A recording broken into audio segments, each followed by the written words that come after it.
اعوذ باللہ من الشیطان الرجیم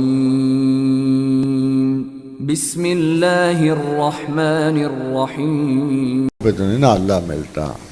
لیکن ایک یہاں ہمارے یہاں ایک بہت بڑے بزرگ تھے جو ایک کرنل صاحب چلے گئے، تو انہوں نے کرنل صاحب نے کہا کہ جناب قبلہ مولانا پیر و مرشد، چونکہ آپ آگہی کے سمندر ہیں تو یہ تو بتائیے کہ اپنا زمین کی گردش جو ہے یہ کیسی ہے؟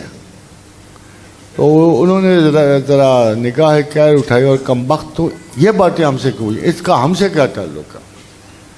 تو ان کا حضور بات یہ ہے کہ مجھے پتا ہے، مگر میں ویسے آپ سے پوچھنا چاہ رہا ہوں کہ چونکہ آپ اہل ذکر ہیں تو آپ کو پتہ ہونا چاہیے کہ یہ گردش زمین کیسی ہے، گردش افلاک کیسی.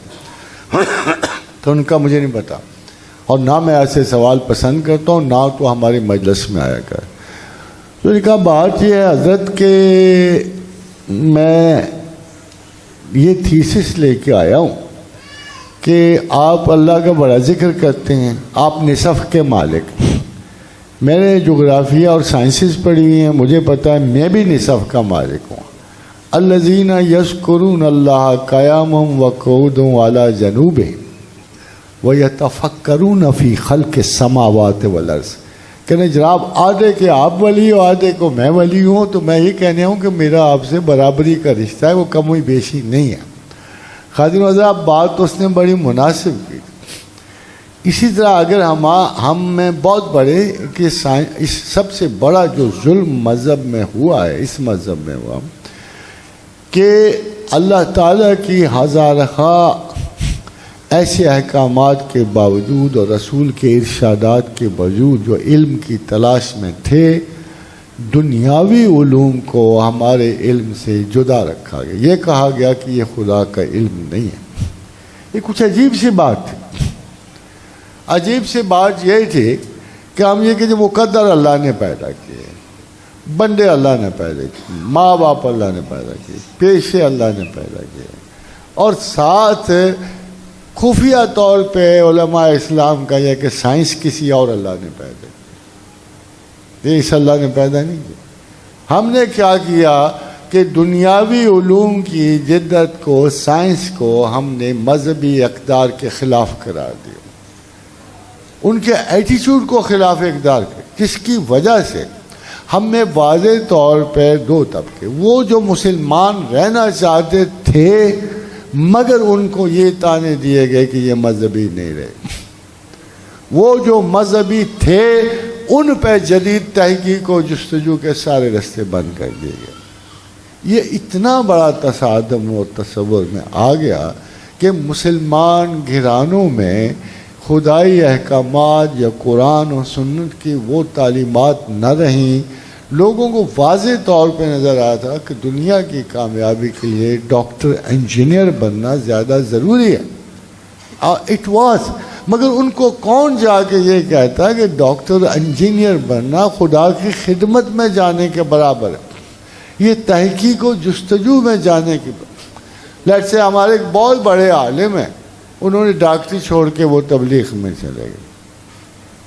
میں honestly I don't have any thing against ہم، بٹ آئی ونڈر کہ تم ایک کام تو پورا ہی نہیں کر سکے ہو، جو تحقیق و جستجو والا کام تو تم پورا نہیں کر سکتے ہو.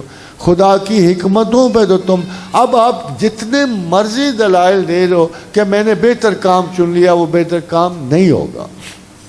کیوں کہ خدا کے سب سے ایک بڑے کام کو آپ نے نکلا. یؤتی الحکمت من یشاء، جسے چاہتا ہوں حکمت عطا کرتا ہوں. وَمَنْ يُؤْتِ الْحِكْمَةَ فَقَدْ أُوتِيَ خَيْرًا كَثِيرًا، اور جسے حکمت عطا کر دی اسے خیر کثیر عطا کر دی. وَمَا يَذَّكُّرُ إِلَّا أُولُو الْأَلْبَابِ، مگر اہل عقل کے سوا ہمیں کون یاد کرتا؟ تو خادم حضرات یہ لازم ہوگا کہ اہل ذکر کا تجسس علم جاری رہے، یہ لازم ہوگا. ادھر سے آنا لازم نہیں ہوتا، ادھر سے جانا علم کو لازم ہوتا ہے. یہ ضروری نہیں کہ ہر ڈاکٹر اور انجینئر خدا کی یاد میں چلا جائے. وجہ یہ ہے کہ اس کے اپنے لیے یہ راستہ متعین نہیں ہے. وہ نصف ولی تو مانا جائے گا کہ جب دنیا کے حالات میں شریک ہو کے وہ مریضوں کو سیر دے گا، یا کوئی پل بنائے گا، چاہ بنا، یعنی مسجد و تالاب بنا، آدھی بنیاد پہ، یعنی جب تک آپ مکمل نہیں داخل ہو جاتے خدا کے راستے میں، نصف راہ سے آپ پلٹ سکتے ہو مگر آپ مکمل انسان نہیں ہو سکتے۔ خدا کے راستہ دو چیزوں پہ مشتمل ہے، اس کی یاد پہ اور اس کے علم کی تلاش میں۔ علم کی تلاش اتنی امپورٹنٹ ہے کہ قرآن میں اللہ نے کہا ہے کہ نرفع درجات من نشاء، کہ جس کے چاہتا ہوں درجے بلند کرتا ہوں، وفوق کل ذی علم علیم، اور ہر علم والے کے اوپر ایک علم والا۔ جب تک آپ علم ساتھ نہیں لے کے چلو گے، آپ کتنے سارے ہمارے لوگ ہیں جو تسبیحات بھی کر رہے ہوتے ہیں، بہت کچھ کر رہے، مگر ان کی تعلیمی اذہان کلیئر نہیں ہوتے، وہ شکوک و شبہات کے شکار ہو جاتے۔ کتنے وہ لوگ ہیں جو عجب کا شکار ہو جاتے ہیں، غرور کا شکار ہو جاتے ہیں، اور بجائے خدا کی طرف جانے کے اپنے چھوٹے چھوٹے ناز کرتے ہوئے خدا کے راستے سے ہٹ جاتے ہیں۔